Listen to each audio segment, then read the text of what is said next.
नमस्कार, प्रणाम, जय हिंद, जय भारत, वंदे मातरम, जय परशुराम, जय भवानी। आज का टॉपिक आप लोगों ने अभी देखा होगा, अभी जो हमने दर्शाया है ऊपर में, जाति आधारित जनगणना जो बिहार सरकार ने अभी पेश किया है, जो आंकड़ा, उस आंकड़े के संबंध में आप लोगों से कुछ वार्ता करना चाहता हूं। इसीलिए आज पुनः अभी आप सबों के सामने लाइव आया हूं। आप लोगों से कुछ राय भी चाहता हूं, कुछ सुझाव भी चाहता हूं और कुछ सवाल भी होगा। तो सबसे पहले तो हम एक सवाल करते हैं आपसे और उसका जवाब हम इस कमेंट बॉक्स में चाहते हैं। आप लोग फटाफट दीजिए कि क्या जाति आधारित जनगणना करने के लिए सरकार के कर्मचारी, जिनको ये जिम्मेवारी दी गई थी कि आपके दरवाजे पर आकर वो पूछेंगे कि आपके घर में कितने सदस्य हैं, कितनी महिलाएं हैं, कितने पुरुष हैं, कितने बुजुर्ग हैं, कितने बच्चे हैं, बाहर कितने लोग रहते हैं, घर में कितने लोग रहते हैं, विदेश में कितने लोग रहते हैं, देश के बाहर कितने लोग रहते हैं, आपके राज्य के बाहर कितने लोग रहते हैं। क्या ऐसा कोई सर्वे करने वाला सर्वेयर आपके यहां आया था आपके दरवाजे पर?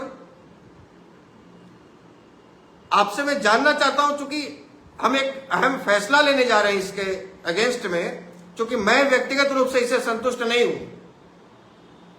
इस आंकड़े को देखकर हमारा दिमाग खराब हो रखा है और हम इससे संतुष्ट नहीं हैं। ये अपनी मनमर्जी नहीं कर सकते हैं, किसी का बाप का राज नहीं है। जो मर्जी सर ऑफिस में बैठकर अपने हिसाब से आंकड़े पेश नहीं कर सकते हैं। तो यदि आपके दरवाजे पर पहुंचा है तो हां लिखिए, नहीं पहुंचा है तो नहीं लिखिए। और दूसरा सवाल होगा कि क्या अभी जो सरकार ने आंकड़ा पेश किया है, इस आंकड़े से आप संतुष्ट हैं?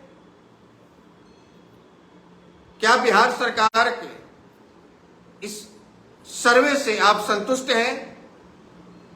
जो 15.52% आबादी सवर्णों की बताई गई है, उसी में भूमिहारों की भी आबादी इंक्लूड है, उसी में राजपूतों की भी है, उसी में कायस्थों की भी है, उसी में ब्राह्मणों की भी है, और उसी में शेख की भी है, उसी में सैयद की भी है, उसी में पठान की भी है।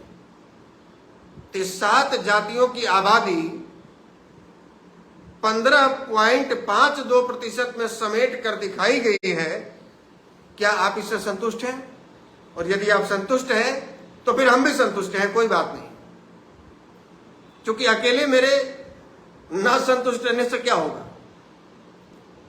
यदि आपको लगता है कि नहीं, आप संतुष्ट नहीं है, जैसा कि अभी सभी भाई लगातार नहीं नहीं का कमेंट करते जा रहे हैं, तो यदि आप साथ देने को तैयार हैं तो हम बिहार के सभी जातियों, सभी वर्गों का तो हम जिम्मेवारी नहीं ले सकते हैं, लेकिन हम कोशिश करेंगे कि सवर्णों के गांव तक पहुंचे, हमारे संगठन के लोग पहुंचे। और आपके माध्यम से, कोई जरूरी नहीं है कि केवल भूमिहार और ब्राह्मण समाज के ही लोग या संगठन के लोग पहुंचे, क्षत्रिय भाई भी इसमें हमारी मदद करें, कायस्थ भाई भी हमारी मदद करें, इसमें शेख, सैयद और पठान साथियों भी हमारी मदद करें, और अपने अपने गांव का सर्वे रिपोर्ट बनवाकर एक हस्ताक्षर अभियान हम चलाना चाहते हैं।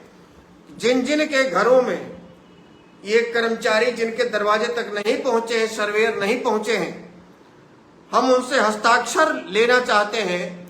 और वैसे लाखों हस्ताक्षर राज्यपाल महोदय को सौंपना चाहते हैं, और उन लाखों हस्ताक्षरों को आधार बनाकर बिहार सरकार के इस सर्वे को, इस आंकड़े को गलत साबित करते हुए, गलत बताते हुए, धप्पा देते हुए हाईकोर्ट में इस सर्वे के, इस आंकड़े के खिलाफ एक पिटीशन दर्ज करना चाहता हूं। और हम चाहते हैं कि उसमें आप सब भी हमारी मदद करें, क्योंकि ये बिल्कुल भी, देखिए, मुझे बाकी जातियों की तो नहीं पता कि किनके साथ इंसाफी हुई है और किनके साथ नाइंसाफी हुई है। क्योंकि बाकियों के गांव में मैं उतना नहीं घूम पाया हूं। मैं जहां तक स्पष्ट कहता हूं, मैं नहीं जानता कि हमारे राजपूत भाई कितने गांव में और कहां कहां कितने बसे हैं, लेकिन ये जरूर जानता हूं कि जो आंकड़े उनके पेश किए गए हैं उनसे दुगनी आबादी उनकी जरूर होगी। मैं क्षत्रिय कायस्थ भाइयों के भी गांव में बहुत ज्यादा नहीं गया हूं, शेख सैयद पठान भाइयों के भी गांव में बहुत ज्यादा नहीं गया हूं, लेकिन भूमिहार ब्राह्मणों के गांव में मैं घुमा हूं और मुझे इल्म है, मुझे अंदाजा है, क्योंकि हमने जो अब तक आंकड़ा देखा है, जो अब तक समझा है कि बेगूसराय जैसे एक लोकसभा का आप उदाहरण ले लो तो 5,80,000 पिछले लोकसभा चुनाव में भूमिहार, केवल भूमिहार वोटर्स थे, वोटर्स जिनकी उम्र 18 साल से ऊपर थी, और उसके नीचे भी होंगे, बच्चे होंगे, 18 साल से कम उम्र वाले होंगे, नवजात शिशु से लेकर 17.5-18 साल जिनकी पूरी नहीं हुई वहां तक के लोग होंगे। तो आप उनकी भी आबादी ऐड कर लो तो एक जिले में कम से कम बेगूसराय की यदि हम केवल बात करें तो 14 से 15 लाख आबादी होगी, 12 लाख तो आबादी होगी। 4.5 लाख वोटर्स पिछले बार नवादा में थे, वोटर्स 18 साल से नीचे वाले की आबादी और जोड़ लीजिए। पाटलिपुत्र लोकसभा में 3 लाख वोटर्स, 18 साल से नीचे वाली आबादी जोड़ लीजिए। जहानाबाद में 3.5 लाख वोटर्स, उससे नीचे की आबादी जोड़ लीजिए। मुजफ्फरपुर में 4 लाख वोटर्स, उससे नीचे की आबादी जोड़िए। उसी तरह से मोतिहारी और महाराजगंज में 3-3 लाख लगभग वोटर्स, 18 साल से नीचे की आबादी जोड़िए। तो केवल वोटर्स की हम बात करें, ये अभी तो 5 लोकसभा के हम उदाहरण की बात कर रहे हैं जहां पर हम बहुसंख्यक हैं। वैशाली छोड़ ही दिया हमने, और भी कई जगह है जहां पे हम अभी गिनती नहीं की है, जैसे औरंगाबाद है, काराकाट है, गया है, जो आरक्षित सीटें हैं, जो रिजर्व कर दी गई हैं, हाजीपुर जैसे क्षेत्र हैं। तो आप तमाम केवल वोटर्स की आप बिहार में चाहेंगे तो एक जाति में केवल भूमिहार की बात यदि करूं तो 40 से 50 लाख केवल वोटर्स होंगे भूमिहार, और यहां आप कुल आबादी दिखा रहे हैं 39 लाख। तो आप आबादी बता रहे हैं या घर बता रहे हैं? 39 लाख तो भूमिहारों के घर होंगे बिहार में, आप आबादी बता रहे हैं। उसी प्रकार से ब्राह्मणों के साथ नाइंसाफी हुई है, उसी प्रकार से राजपूत भाइयों के साथ नाइंसाफी हुई है। क्षत्रियों की आबादी हम जो समझते थे कि कम से कम 1.5 से 2.25% आबादी, जो पिछले सर्वे के हिसाब से एक बीबीसी का जो सर्वे था उसके आधार पर हम लोगों ने जो आकलन किया था, और यहां 0.60, अरे वाह। और नीतीश कुमार जी की आबादी 1.5% आबादी वाले यहां 2.88 पहुंच गए। लालू प्रसाद जी की आबादी 10%, 11% आबादी से वहां 14.5, 15% पहुंच गई। तो इन सबों की आबादी बढ़ी है।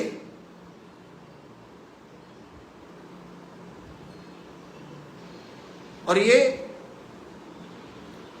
जो सर्वे गलत हुआ है, जो लोग आपके यहां नहीं पहुंचे हैं, जो कागजों में केवल आपकी गिनती करके और सरकारी आंकड़े ऐसे मीडिया के समक्ष दिखा दिए कि भाई हम देखिए पास कर गए, हमने बिहार में एकदम घर घर जाकर गिनती कर ली।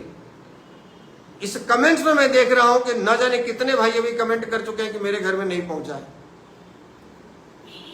तो हम चाहते हैं कि आप लोग भी इसमें आगे आइए, केवल मेरी जिम्मेवारी नहीं है, इस बात को पहले स्पष्ट रूप से समझिए। और यदि मेरी नहीं, आपकी नहीं है तो फिर ये मान लेता हूं कि मेरी भी नहीं है। और यदि आपको कोई फर्क नहीं पड़ता है तो हम आपको अभी कह देते हैं कि हमको भी कोई फर्क नहीं पड़ता है। और यदि हमको फर्क पड़ रहा है तो आपको भी फर्क पड़ना चाहिए। केवल कि आज आपको लग रहा होगा कि आशुतोष कह रहा है तो हम कैसे इसका साथ दे दें।